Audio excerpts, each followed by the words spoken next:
I'm Kate Kunkel, the founder of Brain Health Matters, a series of courses, programs, and videos like this, all designed to help you become healthier so your brain can be happier and stronger. If you love animals, you're going to love this show because we're going to be talking about the many ways animal-assisted therapy can help us manage stress, become happier, and boost our memories and our brains. Stay tuned.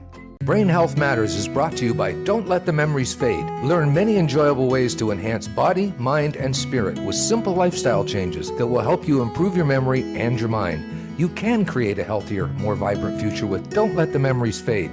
Available in ebook and paperback on Amazon everywhere. Taylor Griffin is Executive Director of the Association for Animal-Assisted Intervention Professionals. With her doctorate in research psychology focusing on the human-animal bond, Taylor is passionate about bolstering pet therapy with empirical investigation. Taylor is also a dog trainer and a registered handler with Pet Partners. She's based in Georgia, where her family includes, I think it's 7 dogs now, yes? And 3 cats. It's 9, yes. Oh my goodness. And I thought I had a menagerie here. Taylor, welcome. I'm so excited to have you here on the show. This is something I've been hoping to talk about for months, and I'm so glad you are able to take the time to chat with us. Yeah, thanks for having me. Yeah, so tell us a little bit about how you got involved in this. What on earth inspired you to work with animals as therapy? Yeah, so similar to a lot of people in this field, I kind of had to make it up as I went along. Growing up, I loved animals. I was always the kind bringing home random strays to my parents and begging to keep them. But I also knew that I was not cut out for the veterinary field because I often say I'd be crying all day and taking home even more animals than I have now. So, and I really love humans as well, and have seen just throughout my life how pets and animals can make us better people. So I just knew I wanted to work somewhere at that intersection, but didn't know where. I started out in school in my undergrad studying animal behavior and psychology, and became a dog trainer early in my career. Then went on to become a mental health counselor and brought animals into my practice. But from there, I just realized that even with my kind of expertise in both the human and animal world, it was hard to know how to bring animals into practice in a professional way and in a way that protected their welfare. So went on and wanted to just do all I could to make it a clearer path for those both clients and professionals who want to benefit from the human animal bond. Well, we're very grateful for you because I believe this is an area that is essential. I truly believe that our relationship with the animal kingdom is paramount for me. So now you have co-written a white paper about the effects of animal-related engagement. What does that exactly mean, animal-related engagement? Yeah, so it is a term that we actually coined right at the start of COVID. And so we saw something very interesting happen. In one of my roles, I also work as national director of AAI, or Animal Assisted Interventions Advancement at Pet Partners. And so we have thousands of volunteer therapy animal teams all over the world. And these people would visit in places like hospitals and schools and senior living homes. And when COVID hit, it was really, really hard on them because they could not visit in the places that they had traditionally been. They had these really meaningful relationships, long-term relationships with some people, and they had to stop. So, using their brilliance and their big, compassionate hearts, they found new ways to interact. They started doing virtual visits. They started sending arts and crafts activities based on their animals or letters from their animals. And I think we have to say, we're shocked to see how impactful it still was. So we did a deep dive into the literature to find out that it's actually something that started to be studied. Just the fact of remembering animals or thinking about animals can make us feel better. So that term, animal related engagement, refers to activities that we do that make us think about the human animal bond. Not the same, of course, as interacting with an animal one on one, but still powerful and still a way to just spread the word about what animals can do for us if you're not having an animal immediately available available to you to love on. And there are so many seniors who had animals in their homes and now they're in a place where they simply cannot have them. So it's nice to know that even say their animal was living with someone else, at least that would also give them the benefit, some benefit of having that interaction still. Yeah, absolutely. And you think it sounds kind of out there in some regards, but then we even mention it in the white paper when we look at some of the most viewed videos on social media. It's cute animal videos, and we view those for a reason because they make us feel better. And so if we really add some intentionality behind that, then we see there are a lot of benefits available to us. You used in the paper the word triggering. Is that like the bond that we're triggering? What are we triggering then? Is it endorphins or what is it? So I think we're still starting to understand that, and we're encouraging as an association much more research on this because we're just starting to tap in. And as a researcher myself, I think we are just scratching the surface and even understanding what our one-on-one interactions with animals can do. But I think it's a mix of things. We're thinking about maybe what animals in our lives have done for us. We also are starting to see that it's something about viewing the relationship that a person has with their animal. So if I'm bringing my therapy dog Rex on camera with you and talking about my love for him, you are benefiting by watching my bond. So maybe you aren't necessarily bonding with Rex through the camera, but by seeing what our relationship means to each other, you still get those feel good reactions, and maybe potentially even have something triggered in you to think about, what animals have meant for you in your life. Now, my work is focused on the prevention of cognitive decline. And part of that is improving mental health because without good mental health, it's much more likely to have cognitive decline later in life.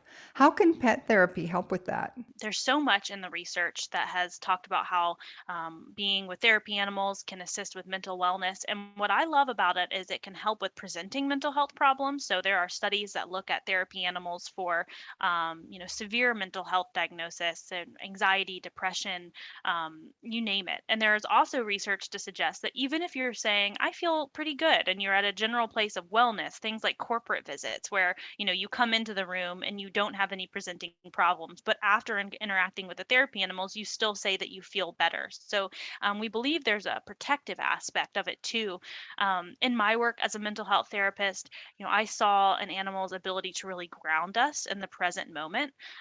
We tend to be so quickly moving in this society today, and we don't stop to check in. And I think animals also have a way of almost being our thermometers, emotional thermometers, if you will.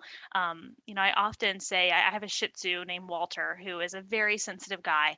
And I quickly learned after rescuing him that if I was in a bad mood, if I had some anger inside of me, which I don't present outwardly, but I'm frustrated about something, I'll look over at Walter and he looks like he's in trouble. And of course, I'm not directing any frustration towards him, nothing but love, but he's picking up on my feelings and showing me how I feel. So it challenges me to stop, get centered, invite Walter over for some love, and we both, shake it off. So if we can start to tap into what our animals are picking up on in terms of our mental wellness, then we can just be much more in tune to taking care of ourselves and preventing, the issues as they fester, if you Yeah, will. they can spiral completely out of control. Somebody dumped a bunch of kittens off on our property a few weeks ago. And I have to say, Taylor, that they have changed my life. I mean, I've always had Yeah. cats and dogs, always, mostly Hmm. cats. But these four little kittens, watching their antics, because I've never had a bunch of them young like that before, Yeah. but they have redirected my energy because Yeah. I have to admit I'm a bit of a workaholic. I've got a mission and I'm Yeah. determined to accomplish that mission. But with these little guys, they have forced me because they need the attention and the Hmm. care. They have forced me to chill. Like I have Yeah. seen such a difference in and I know my heart rate is much lower when I'm playing with Yeah. them. they invite you to play as well, which as adults we really have lost sight of that, and I think that's a kind of new thing if we look at how we've evolved over time. I don't know why we're so adverse to play, or we think we're playing when we're doing things like being on social media, and that's not always the same case, for what it does for us. But I love to watch, like grown people go out and play fetch with an animal, or if it's a cat, playing with a cat toy, and how we kind of change when we do that, and it's a safe place for playing as an adult too, which is really impactful. Oh, that was the other thing I was going to ask you about because yeah, you're right. People seem to feel like, oh, I'm not allowed to play. We talk about this Hmm. inner child stuff, but we don't allow the inner child to come out very much. So, Right. yeah. So stress reduction is I mean, stress is a huge problem in society generally, and it always has been, but in the last 2 years, holy macaroni, we have a Yeah. lot more stress. So now are you able to bring these animals in live again, or what's the scoop? Yes, we are starting to be able to do more of that, which is really exciting. It did, and in most places, kind of stopped for a while as we were all figuring out what was going on. But at Pet Partners, where our therapy animals are registered, we've always worked with a team of veterinarian and infection, disease prevention, zoonosis consideration. So we have had really, really high, rigorous standards in place for years about how we safely go into facilities, knowing even before the flu existed and we had to be mindful of that.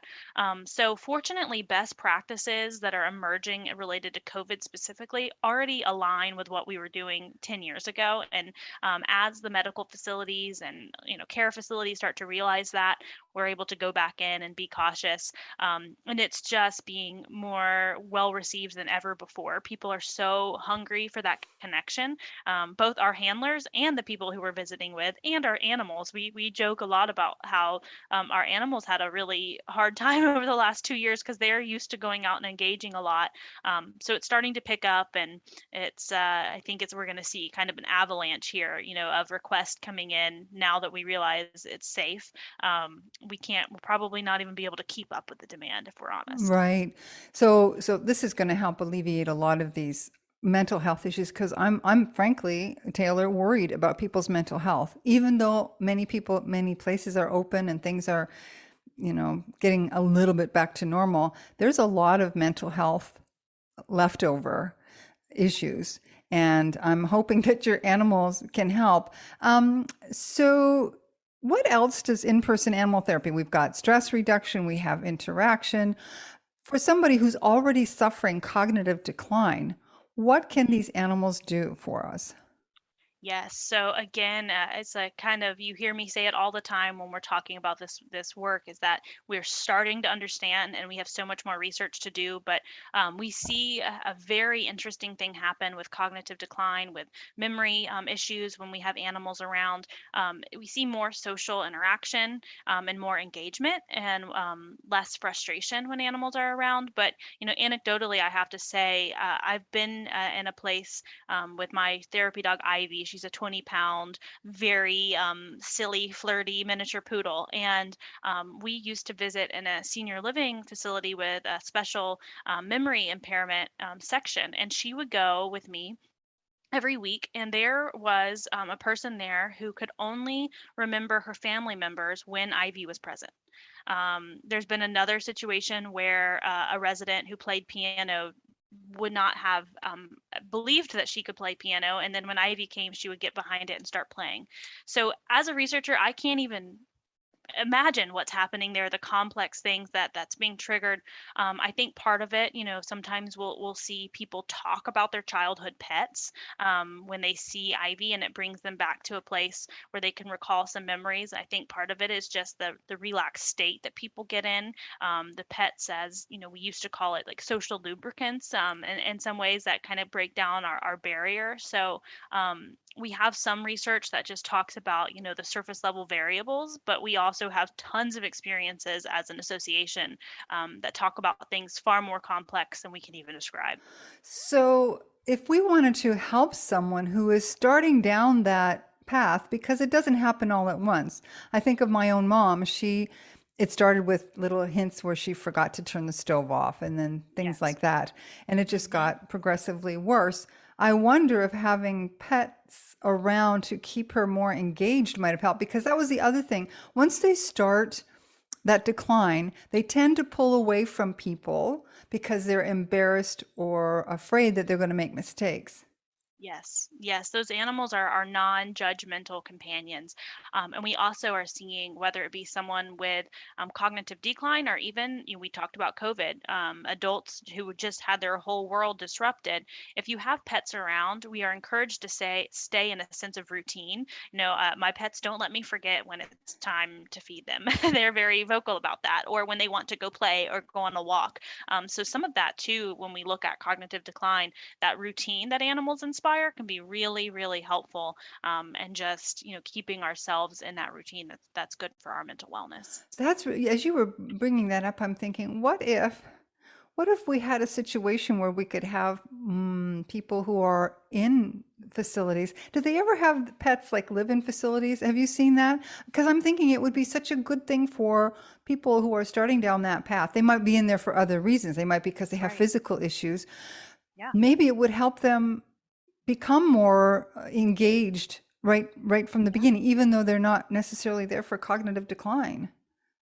We have seen that, and there's a kind of growing body of facility animals who are more resident based, and we are all about that. Of course, with any animal that's coming in and having a job, we have to make sure their welfare is protected and they can't be on the clock all the time. But we do see, things like residential facilities where they have a cat, and the cat feels like that's just their home. They have tons of people to love on them. They're not, performing a job all day long, and it's really, really helpful. So we definitely encourage it, and just any facility with an animal, making sure that you know the signs of their stress and are giving them the most enriching, positive life, then it's great for all who are involved. There was I can't remember where it was in the material about the robotic dogs. I saw those on a YouTube video and I thought, I don't know, but what do you think about stuffed toys and robotic dogs? I mean, as an animal person myself, I was, of course, kind of suspicious. Is there any way that this could be effective? But in research, it's proving to be effective, especially for people with some memory impairments. And I think it must go back to the idea of animal related engagement. It's that we are remembering animals or thinking about a child with a toy. It can still be very beneficial to in your imagination to be caretaking for something. So, I don't foresee a world where animals will ever be replaced by robotic animals, but I think it can be really helpful. And we're also finding that it can be a great thing to serve in the interim. So, if you're waiting on a therapy animal team to become available at a facility, then maybe you can introduce some of these other, opportunities through animal related engagement to set the stage while an animal is not available. So now let's go to kids. We've talked about a lot of older people. Again, my concern right now is for the children's mental health. And I think that kids need routine just as much as we and the animals do. What can we learn from animal assisted therapy in terms of children's mental health and how we can use that wonderful ability Yeah. to help the kids? Absolutely. Well, one of my favorite things when it comes to working with children and with animals is that there's no doubt about it. Being around animals helps build empathy and compassion. And so that is so important, obviously, for mental health. And when I'm working with children and animals, we're doing a lot of perspective taking. What do you think Rex might be feeling in this moment? We do things with children, learning about appropriate touch, self care, all of these different life skills and protective mechanisms that we need to instill in children from a young age. You can't just start talking to them about mental health terms, but you can model so much through the human animal bond.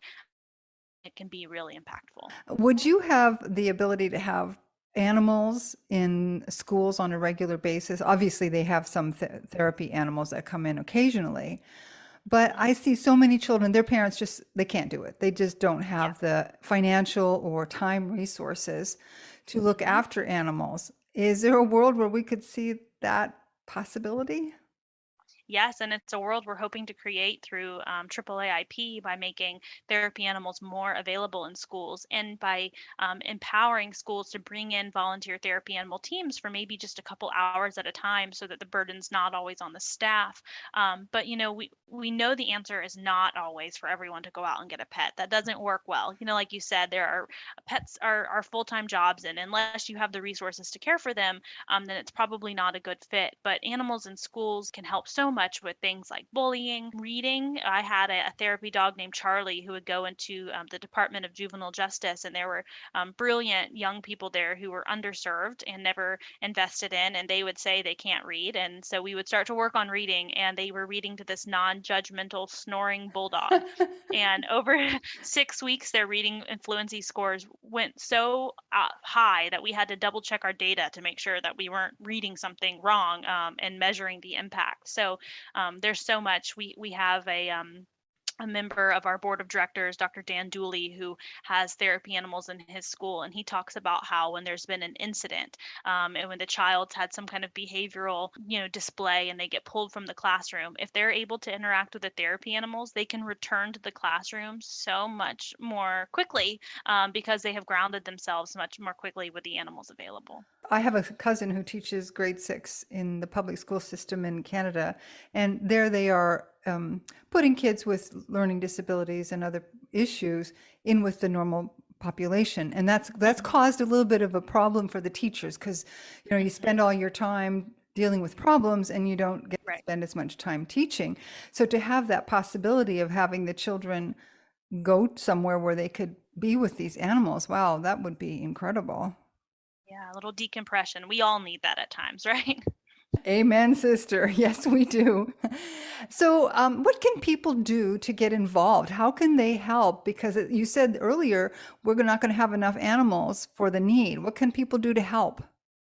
So there are so many things that people can do. Number one, if you're interested in becoming a therapy animal handler, you can do that. It's a volunteer process through Pet Partners or any therapy animal organization that adheres to the field standards. So therapyanimalstandards.org will walk you through what that is making sure that the welfare of the animal is protected and that the safest and most ethical intervention is considered at all points of the programming. And we also want to make sure too that therapy animals are animals who don't just tolerate their role, but actively enjoy it. And that is sometimes a rare animal to come across because, some of my pets love me, but they don't necessarily want to go out and interact with people. So there's that opportunity. You can become a therapy animal team. If you're a professional in so many different fields, education, mental health, OT, nurses, dentists, lawyers, we're seeing all different kinds of professionals start to bring therapy animals into their practice. And that can be your animal or partnering with a volunteer team. And you can join AAAIP and we can help walk you through that process.